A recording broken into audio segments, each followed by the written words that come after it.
जय हिंद फ्रेंड्स, एक बार आपका फिर से स्वागत है।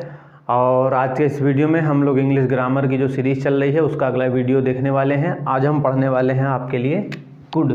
आज हम पढ़ने वाले हैं आपके लिए कुड। कुड का हम यूज़ करते हैं पास्ट में।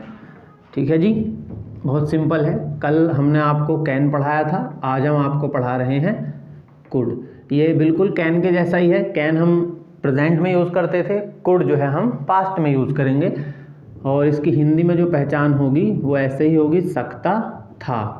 या हम इसको सका भी बोल सकते हैं या इसको पाया भी बोल सकते हैं। इस तरह से इसकी पहचान आएगी, सकता था, सकती थी, सकते थे, या सका और पाया।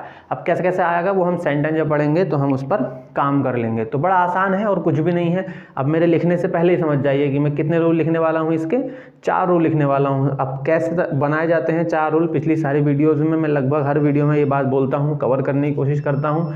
तो अगर आप लगातार लेसन वाइज देख रहे हैं तो आपको समझने में दिक्कत नहीं होगी। तो आइए इसके रूल्स बनाने की कोशिश करते हैं। तो ये रूल्स क्या बनेंगे? सबसे पहला रूल क्या बनेगा? सबसे पहले हमको चाहिए होता है सब्जेक्ट, उसके बाद हमको चाहिए होती है हेल्पिंग वर्ब और फिर उसके बाद चाहिए होती है मेन वर्ब। तो कुड के साथ आती है वर्ब की फर्स्ट फॉर्म। ये मैं आपको पहले ही बता चुका हूँ। सारी हेल्पिंग वर्ब पढ़ा चुका हूँ, सारे क्वेश्चन वर्ड पढ़ा चुका हूँ, कौन सी फॉर्म आती है किस हेल्पिंग वर्ब के साथ में वो पढ़ा चुका हूँ, सब्जेक्ट किस तरह से होते हैं वो आपको लगभग हर चीज़ में कवर कर चुका हूँ। तो फिर चलते हैं आराम से, कोई दिक्कत नहीं है। दूसरे सेंटेंस में हम क्या करते हैं, मना करते हैं दूसरे रूल में। तो हेल्पिंग वर्ब के साथ हम जोड़ देते हैं भैया, नोट लगा देते हैं और फिर उसके बाद वर्ब की फर्स्ट फॉर्म आ गई। तीसरे रूल में हम क्या करते हैं, हेल्पिंग वर्ब को ले आते हैं शुरू में, तो बनेगा कुड। और उसके बाद क्या चाहिए आपको, जो बचा वो लिख दो। क्या बचा आपका? सब्जेक्ट बचा, नोट बचा। अब इसमें नोट कभी आएगा और कभी नहीं आएगा, इसलिए हम इसको अंडरलाइन कर ले रहे हैं। और सीधे सीधे वर्ब की फर्स्ट फॉर्म। चौथे रूल में क्या आएगा, इसी तीसरे रूल से पहले हम क्या जोड़ देंगे, क्वेश्चन वर्ड जोड़ देंगे। सारे के सारे क्वेश्चन वर्ड मैं आपको पढ़ा चुका हूँ। तो सबसे पहला आएगा आपका क्वेश्चन वर्ड, उसके बाद ये तीसरे का तीसरा रूल जो है वो ऐसे का ऐसे ही आ जाएगा, कुड प्लस सब्जेक्ट नोट। अगर ज़रूरत है तो ठीक है, नहीं तो कोई बात नहीं, और सीधे सीधे लगाएंगे वर्ब की फर्स्ट फॉर्म। ये बात आ गई आपके आराम से। अब हम सेंटेंस पढ़ लेते हैं। बहुत इजी है इंग्लिश, कोई इतनी मुश्किल चीज़ नहीं है, बस थोड़ा थोड़ा पढ़ते जाइए। मैं छोटे छोटे वीडियोज़ इसलिए बना रहा हूँ ताकि आप थोड़ा थोड़ा पढ़ेंगे, एक एक चीज़ दिमाग में बैठेगी तो आसान रहेगा चीज़ों को समझना और चीज़ों को याद रखना भी। जैसे हमने सेंटेंस लिखा कि भैया मैं जवाब दे सकता था, है ना। आप बोलने की कोशिश कर रहे हैं कि मैं जवाब दे सकता था। पास्ट में कोई घटना घटी, आप जवाब नहीं दे पाए, तो आप कह रहे हैं कि मैं जवाब दे सकता था।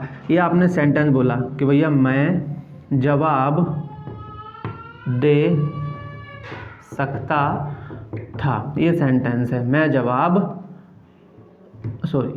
जवाब दे सकता था। तो कौन सा रूल लग गया इसमें? पहला वाला रूल गया। पहले में हम बात को कह रहे हैं, दूसरे में हम क्या करते हैं, बात को मना करते हैं, तीसरे में हम बात पर कंफर्मेशन लेते हैं ऐसा है अथवा नहीं है, और चौथे में हम क्या करते हैं, सवाल पूछते हैं। तो जब यहाँ तो हम बात को कह रहे हैं तो पहला रूल लगेगा। तो भैया आई सब्जेक्ट हुआ, तो भैया आई कुड। अब देने की क्या होती है सर, वर्ब की फर्स्ट फॉर्म गिव। मैं क्या दे सकता था, जवाब दे सकता। तो जवाब को क्या बोलते हैं, आंसर। कि भैया मैं जवाब दे सकता था, तो I could give answer. Simple sentence है। अब आपने लिखा कि वो मुझे देख नहीं पाई, है ना। अब देखो यहाँ पे आ रहा है आपका क्या, पाया या पाई, क्योंकि वो मुझे देख नहीं पाई, किसी वजह से मैं उसकी नज़र के सामने नहीं आ पाया या उसकी नज़र मुझ पर नहीं पड़ी। अगर मैं ये बोलूँगा कि वो मुझे नहीं देख सकती थी, तो नहीं देख सकती थी मतलब तो वो अंधी तो नहीं थी, वो उसकी आंखें हैं, बस वो मुझे देख नहीं पाई किसी कारणवश, इसलिए मैंने वहाँ पे पहचान में सका और पाया भी ऐड किया है। तो बाकी आप लिख सकते हो, लिखने में कोई दिक्कत नहीं है। तो हमने सेंटेंस लिखा कि भैया वो मुझे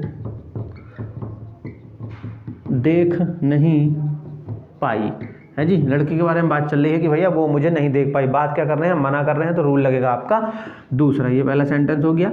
तो भैया शी, मेरे लिखने से पहले ही समझ जाइए, शी कुड नॉट सी मी। देखने की क्या होती है, सी, मी माने मुझे।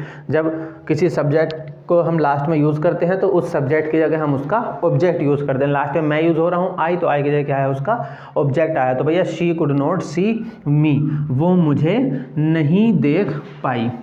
ये हो गया। अब हम बात कर लेते हैं तीसरे रूल के बारे में। तो तीसरे रूल में क्या करते हैं, हम क्या से सवाल पूछते हैं, मतलब कि हम कंफर्मेशन लेते हैं किसी चीज़ पर।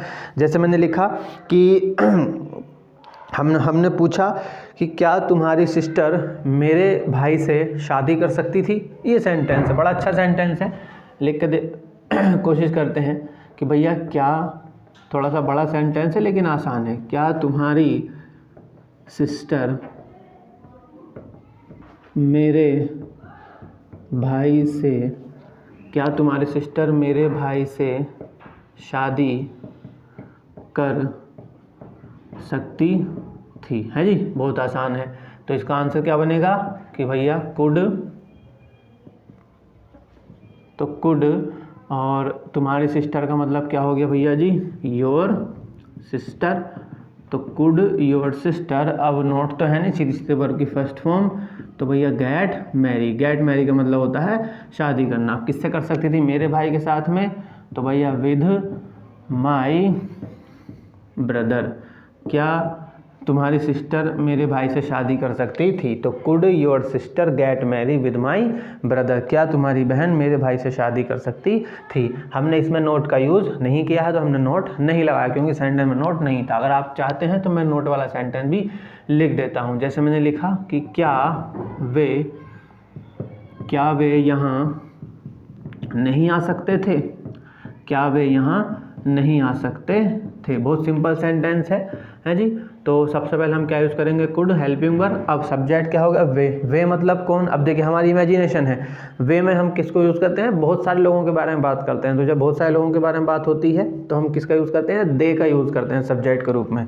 तो कुड दे, उसमें नोट भी है तो भैया नोट लगा दें, क्योंकि नहीं भी है तो कुड दे नोट, आने की क्या हो जाएगी कम, और कहाँ, यहाँ की क्या हो जाएगी आपकी हियर, क्या वे यहाँ नहीं आ सकते थे। लीजिए ये हो गया। अब हम बात कर लेते हैं क्वेश्चन वर्ड के बारे में। तो मतलब कि कुछ सवाल करने के लिए तो कुछ भी ले सकते हैं। जैसे हमने लिखा कि तुम ये कैसे कर सकते थे, तुम इसे कैसे कर पाए, चलो ऐसे लिखते हैं, तुम इसे कैसे कर पाए। किसी ने कोई काम किया, आपको हैरानी हो रही है कि यार तुम इसे कैसे कर पाए, है ना, तुमने ये कैसे कर लिया, तुम इसे कैसे कर पाए। तो कैसे हमारा क्वेश्चन वर्ड हुआ, तो सबसे पहले हमको चाहिए क्वेश्चन वर्ड। क्वेश्चन वर्ड कैसे की क्या होगी, हाउ, और उसके बाद हेल्पिंग वर्ब हो गई कुड, सब्जेक्ट क्या हुआ तुम, यानी कि हो गया यू। उसके बाद नोट तो है नहीं, सीधे सीधे वर्ब की फर्स्ट फॉर्म करने की होगी डू, और दिस माने हो गया यह, यानी कि तुम इसे कैसे कर पाए। अगर निगेटिव लेंगे तो भैया हम नोट का यूज़ कर लेंगे। जैसे मैंने कहा कि तुम दवाई क्यों नहीं खा सकते थे। ये सिंपल सेंटेंस है, बहुत आसान है कि भाई तुम दवाई क्यों नहीं खा सकते थे, है जी। इसमें नोट आ गया, तुम दवाई क्यों नहीं खा सकते थे। अब क्योंकि क्या होती है क्वेश्चन वर्ड के रूप में, वाई, WHY, तो भैया वाई, और यह आ गया आपका हेल्पिंग वर्ब के रूप में आ गया could. Why could you not, मेरे लिखने से पहले समझिए, why could you not take, खाने के लिए हम टेक का यूज़ कर रहे हैं, और हम लिखते हैं मेडिसिन MEDICINE, तुम दवाई क्यों नहीं खा सकते थे। लीजिए, तो मैंने हर रूल के लिए एक एक सेंटेंस आपको बता दिया है, एक इसके लिए बता दिया, एक इसके लिए, दो इसके लिए और दो इसके लिए, क्योंकि मैं लगभग सारे सेंटेंस तो नहीं बता सकता हूँ। अब आपको प्रैक्टिस करनी है, धीरे धीरे सोचते रहना है कि किस तरह के सेंटेंस कुड से बनेंगे। अगर आप सोचेंगे नहीं तो जितना मैं बताऊँगा उतना तो आपको याद रहेगा, उसके अलावा आप कुछ नहीं बता पाओगे, क्योंकि वहाँ आपका माइंड यूज़ ही नहीं हो रहा है। और यकीन मानिए, अगर आप पढ़ाने वाले से ज़्यादा नहीं बता पा रहे हैं तो आप कुछ भी नहीं कर रहे हैं। अगर आपको इतना ही याद रहता है तो आपने कुछ नहीं किया है, आपने अपना दिमाग नहीं लगाया। जब तक आप अपना दिमाग नहीं लगाओगे चीज़ें समझ में नहीं आएंगी। आपको सोचना है कि सुबह से लेकर शाम तक मैं कौन सी ऐसी बातें बोलता हूँ जो कुड से बन सकती हैं। जैसे मैंने कल कैन पढ़ाया था, तो आप सोचेंगे कि कौन सी ऐसी बातें हैं जो मैं कैन से बोल सकता हूँ। तभी आपके दिमाग में एक प्रोसेस चलेगी और धीरे धीरे आपका दिमाग उन चीज़ों पर काम करना शुरू करेगा और आप चीज़ें लगातार सीखते चले जाएंगे। तो अगर आज कोई दिक्कत हुई है तो एक बार वीडियो फिर से देख लीजिए और लेसन वाइज देखने की कोशिश कीजिए। लगभग कुछ लेसन्स मैं डाल चुका हूँ, तो लेसन वाइज देखेंगे तो आपके लिए आसान होगा। कोई दिक्कत है तो आप नीचे डिस्क्रिप्शन बॉक्स में व्हाट्सअप नंबर है तो मैसेज कर लीजिए, या फिर आप कमेंट्स करिए, मैं उसका जवाब देने की कोशिश करूँगा। अगर आपको अच्छा लग रहा है, मेरा पढ़ाया हुआ समझ में आ रहा है, तो वीडियो को लाइक कर दीजिए, चैनल को सब्सक्राइब कर लीजिए। आपका अपना यूट्यूब चैनल है। अब मिलते हैं फिर से किसी नई वीडियो में, तब तक अपना ख्याल रखिए, खुश रहिए। अगर आप इसे लिखना चाहते हैं तो आप इसे लिख सकते हैं, उसके लिए आप इसका स्क्रीनशॉट ले लीजिए।